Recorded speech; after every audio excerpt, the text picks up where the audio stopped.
Hey, good morning. It's day 6 of 365 reading through the Bible, and today we're in Genesis 13, 5 through 5 through 18, which is the end of that chapter, then chapters 14 and 15, then Matthew 5, 27 through 48, Psalm 6, 1 through 10, and Proverbs 1, 29 through 33. And so during the Genesis section, we have Abram receiving more promises from God about his journey and everything that he's going to be going through. We see him and Lot just growing and multiplying, and then they're becoming too great and needing to split and part ways. And you have Lot taking the best choice land, not even splitting it in half, but just taking the best for himself and departing. Then we also have an opportunity for Abram to rescue Lot because of where he was. He got involved in there were some territorial disputes, and then as these kings and people came through, they took Lot and his family captive and all of his possessions. So Abram rolls in like a mighty warrior and rescues Lot and all those people. So it's a really interesting story.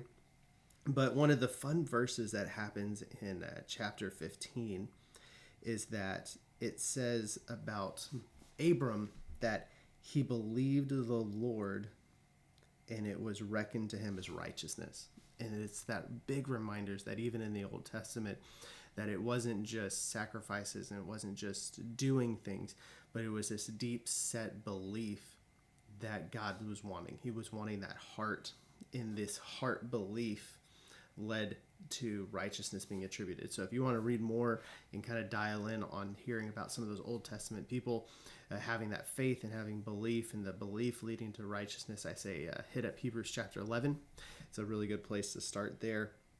In Matthew 5, 27 through 48, we have a lot going on where Jesus is talking about the motives of the heart matter more than the actions of the person. And so this is one of those famous verses where it's like, if you lust after a woman with your eyes, you've committed adultery with her in her heart. If you hate your brother in your heart, then you've committed murder. And so Jesus is like taking these 10 commandment laws and he's taking these expectations. He goes, it's not just the actions that are the issue, it's the heart, and it's where these actions inevitably come from. That your heart is the reason that these things are wrong and they are sinful. And so they're starting from a much deeper, more core place. And so that's why we want to say we want to watch out for your heart. I believe that's in Psalms or Proverbs, because it's the wellspring of life. So what you put in dictates what comes out. And a verse I want to read for you today is out of Psalms, Psalm 6 and part of 7. And I thought it was very timely given kind of like the mental state that a lot of people go through, and especially when it's cold or as they may be dealing with loss and struggles and stuff. And the psalmist says, I am weary with my sighing. Every night I make my bed swim. I dissolve my couch with my tears.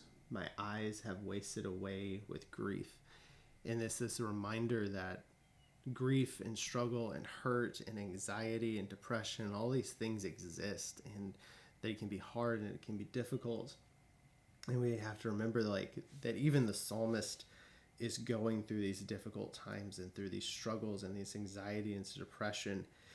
But the thing is that he brings these things to God, and he goes and he seeks after him, and he doesn't stay in these places, because he is able to have a different perspective. He's able to eventually take his eyes and look up towards God, away from the darkness, away from the hurt, and find rejoicing and to find celebration and truth.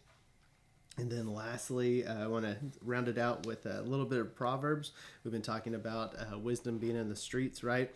And so in verses 30 and 31, this the wisdom says, they would not accept my counsel. They spurned all of my reproof, all of my directions, all of my instructions, right? And so they shall eat of the fruit of their own way and be satiated with their own devices.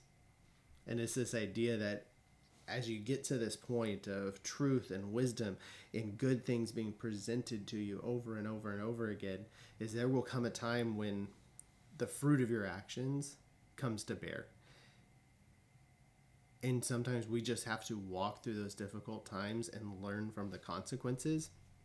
And so I encourage you to take heed to truth, take heed to wisdom, to seek anxiously and passionately after God instead of trying to walk through things in your own devices.